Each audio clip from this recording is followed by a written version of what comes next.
They taught you how to earn money. Rich families taught their children how to keep it. That is the part most people never see, because fortunes usually do not disappear in one bad year. They disappear through invisible habits, repeated over decades. This isn't about secret investment tricks.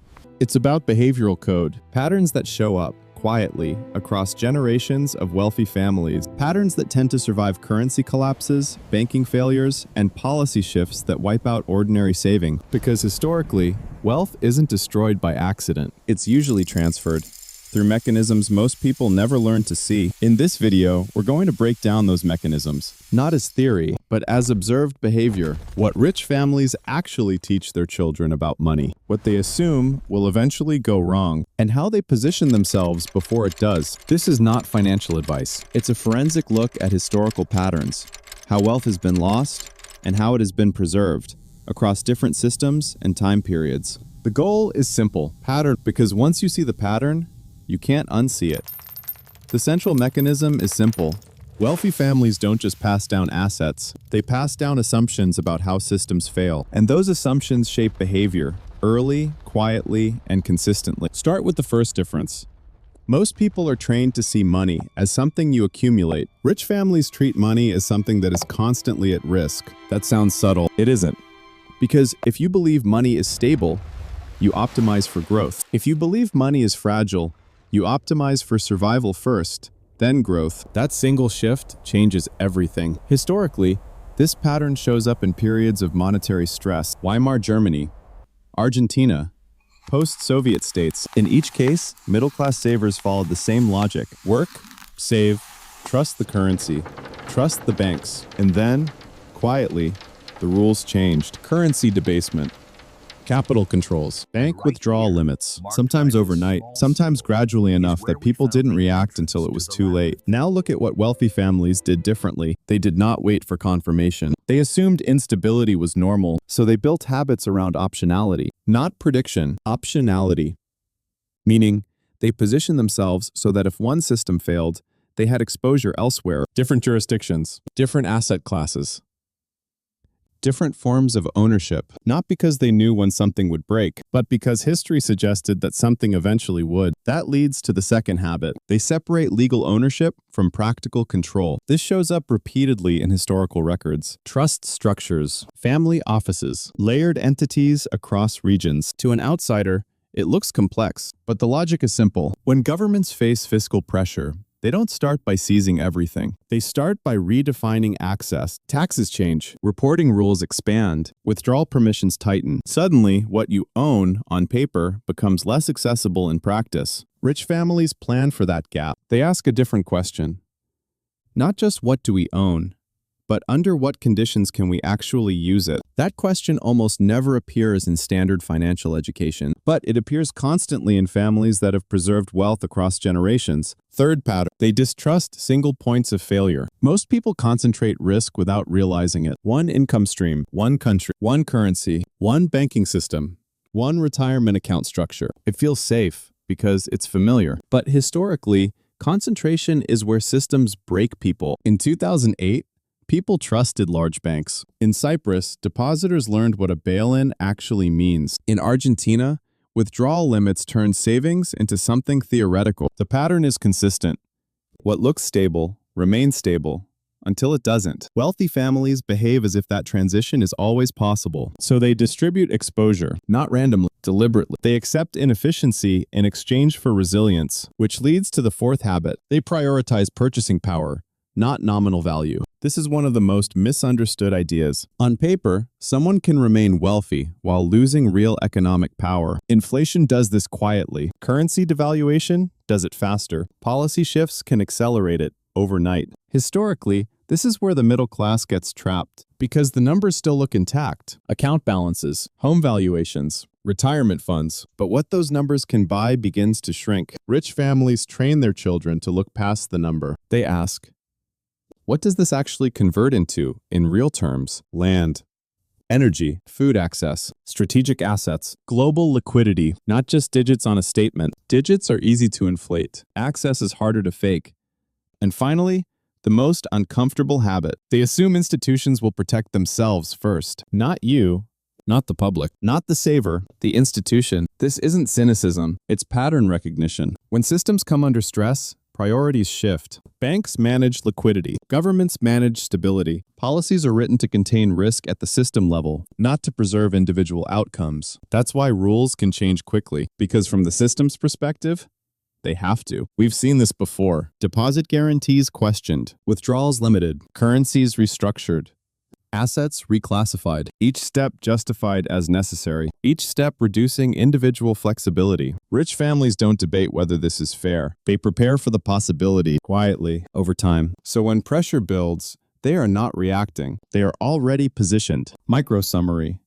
Most people are taught to trust the system and optimize inside it. Wealthy families assume the system can shift and position outside it. That difference is not loud, but over decades, it compounds. If this feels unfamiliar, that's the point. Most people were never trained to look at money this way, not as a tool for growth, but as a system that can change underneath them. So if you're watching this, you're not here for predictions, you're here for patterns. And patterns only matter if you keep seeing them across different countries, different decades, different crises. That's what this channel is built for. Not noise, not headlines, just repeatable mechanisms. In every financial disruption, the same illusion appears first. The illusion of safety, not real safety. Familiar safety, bank accounts, government bonds, stable salaries, pensions. On paper, these look protected. Historically, they are the first to be tested, and often, the first to quietly lose purchasing power. Start cash holders, not because cash disappears overnight, but because its value erodes while everything around it reprices. Prices rise slowly, wages lag slightly, savings appear intact. But over time, the gap widens, and by the time people react, the purchasing power has already been transferred. This is one of the most consistent patterns in modern economic history. Cash doesn't need to collapse to fail. It just needs to lose relative power. Next layer. Fixed income dependence, retirees on pensions, bond-heavy portfolios, anyone relying on predefined payouts. These stable currency, predictable inflation, when those assumptions shift, the math breaks. Payments remain fixed. So the system continues to function, technically, but quietly. Then there are the institutionally concentrated, people whose entire financial life sits inside one system, one regulatory framework. They are not reckless. They are compliant. They followed the rules. And that's exactly why they're exposed when the rules change. Because when capital controls appear, there's nowhere else to go. When withdrawals are limited, there's no alternative access. When taxation shifts, there's no structural flexibility. This is where the trap closes. Not through collapse, through restriction. Now look at what looked safe, but wasn't. Real estate is the classic example. In many crises, property values rise in nominal terms. On paper, owners feel wealthier, but that's only part of the equation. Liquidity disappears. Transaction costs spike. Taxes increase. Maintenance costs climb with inflation. In some historical cases, governments introduced restrictions on selling or imposed forced conversions. So while the asset retained value, access to that value became constrained. Again, the difference between ownership and control. Another misunderstood category: large institutions, major banks, household name corporations. People assume scale equals safety, but historically,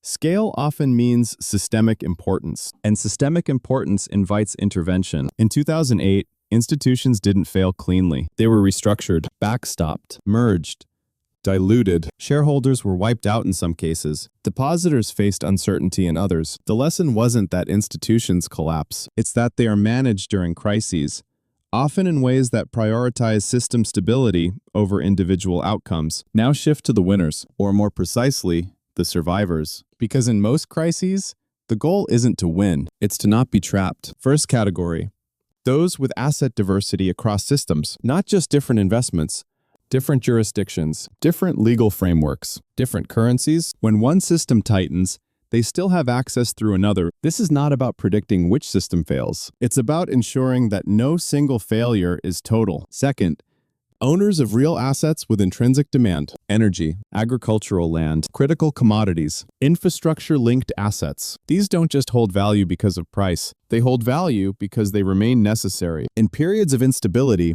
necessity becomes leverage. Third, those with liquidity outside constrained channels. This is subtle because liquidity isn't just about having cash. It's about having usable resources when systems are under pressure. Historically, this could mean foreign currency access, portable stores of value, or simply diversified banking relationships across borders. Again, not prediction, preparation. Fourth, and often overlooked, people with adaptive income streams, not fixed salaries, not rigid pensions, but income tied to demand that can adjust with conditions. In inflationary periods, this matters because static income gets compressed. Flexible income can reprice. This is less about wealth and more about positioning. And finally, the quiet advantage, financial literacy inside the family, not technical knowledge, behavioral knowledge, understanding that systems change, that rules are not permanent, that safe is often conditional. Children raised with this framework don't panic when conditions shift. They adjust earlier,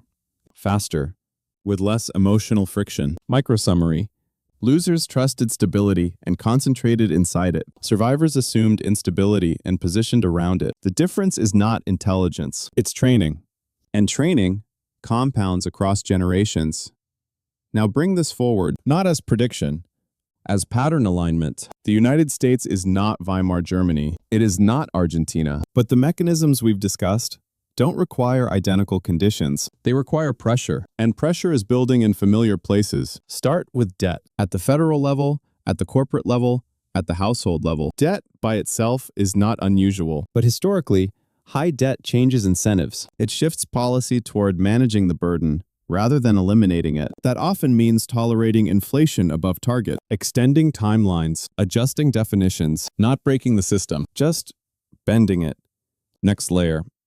Monetary expansion. Over the past decade, the supply of dollars has expanded significantly. Again, this is not unique, but it creates a quiet tension. More currency units chasing real-world goods and assets. Over time, that affects purchasing power. Not evenly, not all at once, but persistently. Now look at where Americans tend to concentrate. Retirement accounts tied to market structures. Primary residences as the core store of wealth. Savings held inside a single currency. A heavy reliance on large financial institutions. None of this is irrational. It's standard.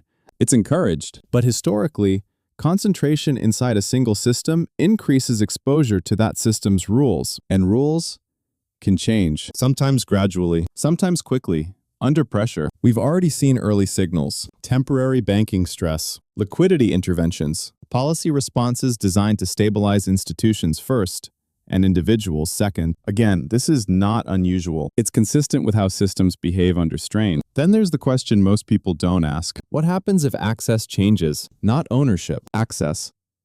If withdrawal conditions tighten, if taxation shifts, if regulatory frameworks evolve in ways that limit flexibility, these are not extreme scenarios. They are documented responses in multiple countries over time. The key point is not that the US will follow the same path. It's that the toolkit is familiar, and the incentives are recognizable. Micro summary. The structure feels stable, but the underlying pressures are not new. And historically, it's not the headline event that reshapes wealth. It's the policy response that follows.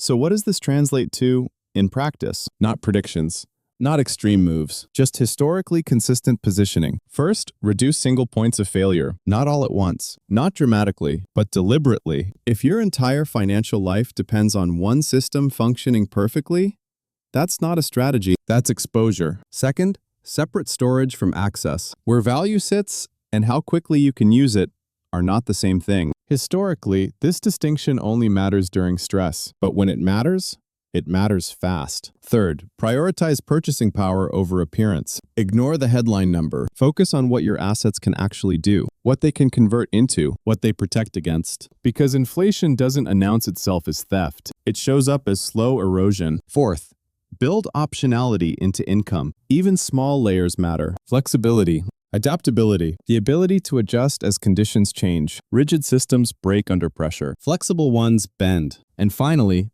upgrade the mental model. This is the part rich families pass down early. Systems are not permanent. Rules are not fixed. And stability is often conditional. If you understand that, you don't need to panic. You just need to avoid being trapped. Micro summary. You don't need perfect foresight. You need fewer assumptions and more exits. There's a pattern that repeats across generations, not loudly, not all at once, but consistently. Wealth isn't usually lost in the moment of crisis. It's lost in the years before, when people assume the rules will hold, when they optimize for efficiency and ignore fragility. Rich families don't avoid every loss. That's not the point. They avoid terminal exposure. They stay in the game, across cycles, across policy shifts, across systems that eventually change. Because in the end, this isn't about predicting collapse. It's about recognizing that stability has conditions, and those conditions don't last forever. If you can see that clearly, you don't need certainty. You just need positioning. If this kind of analysis makes sense to you, subscribe. This channel tracks patterns most people only notice after the fact, and by then, the window is usually closed.